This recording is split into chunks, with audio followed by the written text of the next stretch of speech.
Hello BookTube, my name is Elizabeth. Welcome back to my channel, Book as in Books. This video will be very serious, very solemn. This is a confession. I confess my sins to you all. Sorry, I'm laughing at my own joke. Okay, I want to talk about Canadian nonfiction. Recently, I talked with Sean the Book Maniac in a video that is part of his series Zooming In, and we discussed an article that was published in the Globe and Mail. And I'm going to leave a link to that discussion in the description box. And that article was about the fact that it was getting more and more difficult to publish Canadian nonfiction. It was for the authors, it was getting more difficult to get grants to study a topic, and that the organism granting the grants had taken a sharp turn towards memoir and personal accounts. And it was getting more and more difficult to research a topic and publish the book and earn a living out of that book. And also because the sales were much lower, because Pierre Bertrand, for example, would sell tens of thousands of his books, but now something equivalent today would not sell that much. And even the best sellers in Canadian nonfiction, regardless of whether they're memoirs or not, they tend not to have the same numbers as the best sellers of the 1980s, for example. So that was the topic of the article. And after having that conversation with Sean, I went to my trusty notebook and I wanted to check how many Canadian nonfiction have I read, because I don't want to be a hypocrite on YouTube. I don't want to say, well, read Canadian nonfiction, and me not reading any. So here's the confession part. Out of the 35 I just said that. No, it's not true. Out of the 35 nonfiction books that I have read this year, how many were Canadian nonfiction? How many? Care to venture a guess? Let's say 10? No. 5? No. 0? No. One. One teeny tiny book. And I say one teeny tiny book because it is a teeny tiny book. So this is the only Canadian nonfiction that I have read. It is in French. It is La vie dans les camps de bûcherons au temps de la Pitoune. And it is about life in logging camp during the 1930s, 40s, 50s. So mid-20th century, basically. So before the mechanization of forestry. And my father worked in one of these camps, so I thought that could be interesting. And it was very interesting, and it was full of pictures. So, yeah, it made the book interesting, but at the same time, it made me, look at that. But at the same time, it makes the book very, very easy to read. And a friend told me that her 10-year-old son was studying this in the 5th grade. So it's not a book for children. It's a large public book, but it is, yeah, it's not the most it's not the most arduous for the brain type of book. So that's my one and only Canadian nonfiction that I've read this year. So here I am confessing my sins to you. How do you start that? A confession? I've never been to confession, despite the fact that in theory I'm Catholic. I've never been to confession, so I don't know how to do that. I think it should be something, forgive me, my Father, for I have sinned. So forgive me, BookTube, for I have sinned. I have read only one Canadian nonfiction this year. So I want to do better. Obviously, I want to do better. So I went on the internet and I looked for Canadian nonfictions for suggestions. And one of the first thing that came up, because I typed Canadian nonfiction and I added 2023 because I don't necessarily want something that was published 50 years ago. So 2023, new releases. I figured that's going to be what is the most interesting. And one of the things that I found was an article on CBC Books. So I'm going to leave a link to that also in the description box below. And it is called 70 Works of Canadian Nonfiction to Check Out in Spring 2023. So these are books that were published for the first time, that came out in the first 6 months of the year. So between January and June. And the article was published in May, so a few books were not out yet, but now they are. And I scrolled down the list. And I scrolled, and there was a memoir, another memoir, another memoir, another memoir, ooh, a science book, a memoir, another memoir, an essay, a science book, a memoir, biography, a memoir. So I decided to count, perhaps to confirm the impression that Charlotte Gray, who was the author of the article in the Globe and Mail, her impression that memoirs are heavily favored in Canadian nonfiction. Out of the 70 books on that list, I counted 33 as memoirs. So the half would be at 35. We are 2 away from the half point. And some of them were kind of borderline. So the word memoir was not necessarily used. Perhaps it was called a personal essay, or perhaps the author is sharing her lifelong experience with us. Things that were, it's not a memoir, but it's really a personal account of something. It's a personal point of view on something. And for those borderline books, they're not quite memoir, but not objective nonfiction either, I counted 14. So that's a total of 47 books that are heavily skewed toward the author. So it's really the perspective of the author that counts. And that leaves just 23 for everything else. So that leaves just 23 books for history, for journalistic investigation, for pop science, for self-help, perhaps, for biographies, for art books, anything that is not centered on the person. And that was a bit discouraging. I managed to find a few things that were interesting, and I put hold on them at the library. So hopefully I'm going to manage to read a couple of them. So I'm a bit sad about the state of Canadian nonfiction. I'm not against memoirs. Completely. I like memoirs, but it's the quantity. There are just too many. And for somebody who likes memoirs and you read that list, you have a choice of 33 books to choose from. For somebody who doesn't like memoirs or personal accounts, I just have 23 books to choose from. So it's not balanced. For somebody who likes science, they probably have 2 or 3 books to choose from. Somebody who likes true crime, there's just 2 or 3 books to choose from. So it's really, that's the problem. It's not balanced. So with that in mind that I want to do better, I went next to my shelves. What do I have in Canadian nonfiction that is unread, that I may read? There's one that I mentioned in Sean's video, yes, it's Sean's video, in our discussion with Sean.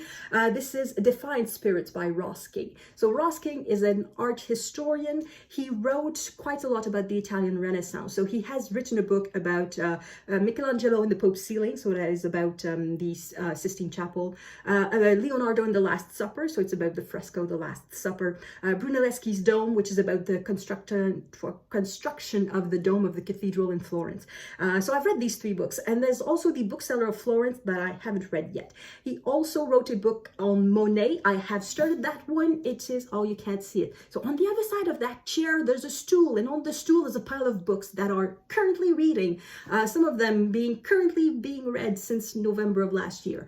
But there is Ross King's book about Monet and the water lilies, and I have this one that I also want to read. A memoir that I bought for People April, that is Permanent Astonishment by Thompson Highway. He lives nearby. He is originally from the north of Manitoba, Saskatchewan, near the border, and he grew up in, he was the youngest of a family of 12, I think, if I remember correctly, and he grew up in a nomadic lifestyle. So for the first years of his life, he was living basically on a sleigh with his mother, his father, his little brother. His elder brothers and sisters, his elder siblings, were either married and working and having their own lives, or in school, so they were not following the family necessarily. So I have started it, but then COVID struck, so I didn't finish it. But it was very good, and Thompson Highway writes really well. And as I said, I think now he lives in the region of Ottawa, so for me that's like really local read. This one that I bought in November, so that one is not translated in English. This is Journal d'un bibliothécaire de survie. So this is again another one that I started in for People April, because it is a memoir type book. So the author decides to build little free libraries and install them in the middle of the forest. So on hiking trails, in fishing camps or things like that. And he chooses the books that he puts in there. And he's kind of obsessed with haikus and with Basho, the Japanese poet Basho, who wrote a lot of haikus. And the book is interrupted by haikus that he composes, or sometimes that are translated from Japanese. So it was very good. So I don't know why I stopped reading that one. Perhaps because I was feeling like reading something else, or perhaps because COVID struck again, because I know I started that in April. So yeah, I'll blame COVID for that. Another one that is not translated, Panic à l'université, so Panic at the University. So this is about the supposed wokeness of university, gripping universities. This is imaginary threats. So the subtitle is political correctness, wokes, and other imaginary threats. So basically, I believe the author will make the case that these kind of things always happen in universities, and that the situation of free speech is just fine. And of course, this applies to Canadian universities. It may not be the case in American universities. The situation may be very different. So that one I found at the library sale, but it's not a library book, so I guess it was donated. And finally, the last Canadian nonfiction that I have is a self-published book. So perhaps again, this illustrates the difficulty of authors getting grants. This author, Michael McBain, according to the biography on the back, inside the book, he is a retired teacher. So he is, in a way, an amateur historian, and he went through the files, through the records of the hospital. So it is so Elisabeth Bruyère, she is a nun, and she founded the first hospital in Ottawa. So I think it's this building, and this building, I don't know if it's the exact same, but in this place, there's still a hospital that is called Elisabeth Bruyère that still has the name of the founding nun, founding of the hospital. And until the 1960s, I believe it was Ottawa's General Hospital. It moved in the 1960s for something more modern. But yeah, so these three buildings in Ottawa, they still exist. So this is self-published. So, and it's a piece of local history, very local history for me. So I want to read that.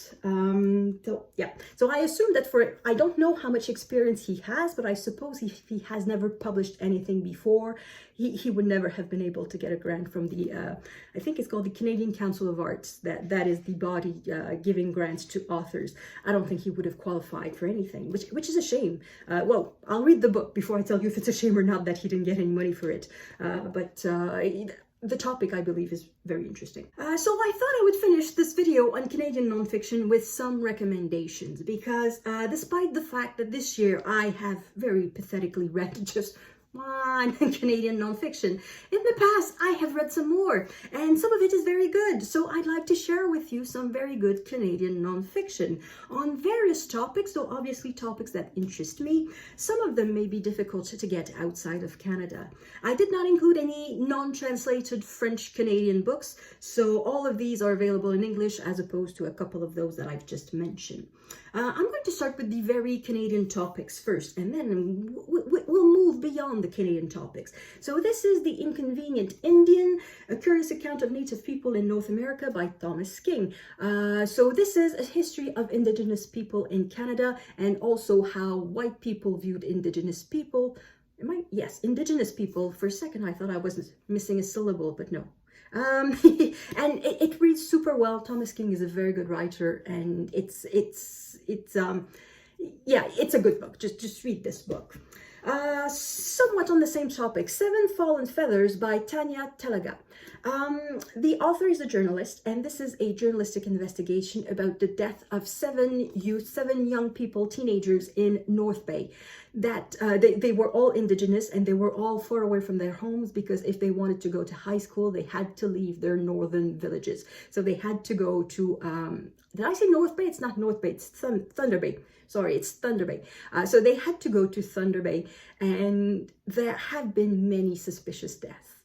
So in this book, the author talks about 7 cases that have been badly investigated, if investigated at all. It was ruled an accident, it was ruled a suicide, but the person never showed any signs of depression or anything. Or the accident is kind of odd. Well, if it's an accident, how come the person has no shoes? There were weird things. Clearly, the police did not do its job. And there's racism in the police in Thunder Bay. That is one of the cases that is being made in the book. And since the publication of the book, several of these cases have been reopened, and an investigation has been opened about the work of the police in Thunder Bay. I think that's what it is. And several other cases have been brought up of suspicious deaths that were not properly investigated.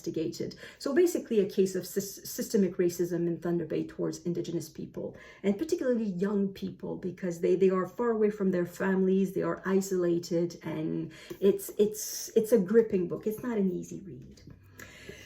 Another Canadian topic, however, not that far from the previous. So this is Christy Blatchford, life sentence. So Christy Blatchford was a columnist journalist for the Globe and Mail and the Toronto Sun, the National Post, the Toronto Star, so for various newspapers. And she pretty much always covered legal affairs. So she covered trials. And this is her book about what she thinks of the state of the judiciary in Canada. And it is not pretty. She has kind of, I'm going to say, contempt for many judges. She thinks they are pampered and selfish and arrogant and obnoxious, and some of them are good, but some of them are terrible, and she doesn't like the judges. She, among other things, reported on the case of serial killer Paul Bernardo, and she, in a way, she thinks that too much was made of the victims in that case, of the families of the victims, because the victims were dead. And she thinks that too much was given to the families of the victims. The evidence was destroyed. So in that case, there were tapes of the rapes and murders of these young women by Paul Bernardo and his then wife or spouse, Karla Homolka, who is now free because she collaborated. And anyway, and these tapes were destroyed, but not just these tapes. A lot of the evidence of the case was destroyed because the families didn't want anything to get out, or the families didn't want their daughters or their sisters to be remembered only because they were murdered, but because they had a life. They wanted them to be remembered for their lives and not for their deaths, which is fair. But at the same time, the Canadian public is allowed to have trust in the judiciary, and for that we need to have records and we need to have the evidence, and now that evidence is gone. So there's several things like that, and it's very interesting. It's super fun, and it's one of these books. I don't know if it's available outside of Canada. It probably isn't, but anyway, I thought it was very interesting. Next, another very Canadian topic. This one is a little piece of history. This is the Halifax explosion by Ken Cuthbertson. So during the World War I, in 1917, there was a massive explosion in the harbor of Halifax. It was a small boat that had loaded a bunch of explosives on its way. It had loaded explosives in New York, I believe, and was supposed to go to Europe to discharge its cargo. However, because it was during the time of U-boats and all of that, it was supposed to join a convoy starting from Halifax. And it's the story of that little boat and how it goes to Halifax and Halifax Harbor, and how the chaos in Halifax Harbor causes a collision. And every person on that boat, they knew what they were carrying. They knew they were traveling on a bomb. So as soon as they saw a little spark, they left, and they knew that they had a highly flammable material and that they would never be able to douse the fire. So they just left. So everybody on that boat, except one, I believe, survived the explosion. But the explosion of that boat was the biggest man-made explosion until the atomic bomb. So it was huge. It destroyed the entire downtown, not necessarily the downtown, but it destroyed a big part of the city of the downtown, and it made the news and everywhere. And of course, at first it was questions of sabotage and treason and things like that. But it was just an accident due to negligence. And the author is very good at telling the story, and there are pictures, and it's a great book. And that's the last Canadian topic book. The others, they're all on general topics, so you should be interested in them too, even if you're not Canadian. So this is War, How Conflict Shapes Us by Margaret Macmillan. So she's a great historian. She focuses mainly on World War I. She's most famous for her books Paris 1919 and The War That Ended Peace. And in this book, she questions the role that war plays on us and how we react to war. It's super interesting. However, I'm going to give this warning. Make sure that you know your history of the wars, because in any given page, she jumps a bit like like a pinball ball from one war to another, and there's no warning whatsoever. So okay, World War I and World War II, but then the 100-year war, the 7-year war, the War of Spanish Succession, the American Civil War, the Peloponnese War, and it just goes bing, bing, bing, bing, bing. And if you don't know your geography and your calendar, you can get a bit dizzy. It's a bit all over the place, but it's super fun. It's very interesting. And then leaving history aside, I have a book of science. It's not the first time I'm talking about this book. This is a wonderful book. In English, it is called Atoms of Silence by Hubert Reeves. He is a Canadian scientist, and he's very good at vulgarizing, at explaining very complicated science to people who are not used to science. When I read this book, I could feel my brain expanding, and it was really, really, really good. The Cello Suites by Eric Siblin. The author sort of developed a fascination for Bach's cello suite. So he makes the history of Bach when he composed the suites, but also of the cellist Pablo Casals, because the cello suites were rather unknown. They were not very popular pieces until Pablo Casals sort of unearthed them. So when he was young, he started to play them and thought he was wonderful, and he made a record of it, and that's where it sort of started. And the third part of it is a bit of a memoir, because the author decides to learn to play the cello just to get an idea of what it takes to play these suites. So he starts from scratch. He had never played the cello before, and he decides to start to play the cello. So it's really nice. This one, we are a bit in true crime. Hot Art by Joshua Nelman. So I think this one is also difficult to get outside of Canada. This is about the world of stolen art, what happens to it and what is done to retrieve it, and how to protect it. And it's very interesting. And the thing that astonished me in that book, at least at the time, it was how little effort was made into recovering stolen art, how to prevent the resale of stolen art. I think with the internet it has changed a little bit. At the time of the book was written, which I think is in the early 2000s. The book was published in 2011, so in the first decade of the early 2000s. On the entire planet, there were just 2 police units dedicated to art theft. One was with Interpol in Europe, and the other one, extremely surprisingly, was in Montreal. It was in the Sûreté du Québec. They had a team of 2 people who were dedicated to stolen art. That's it. On the entire planet, there were 2 units, including 1 unit of 2 people in Montreal.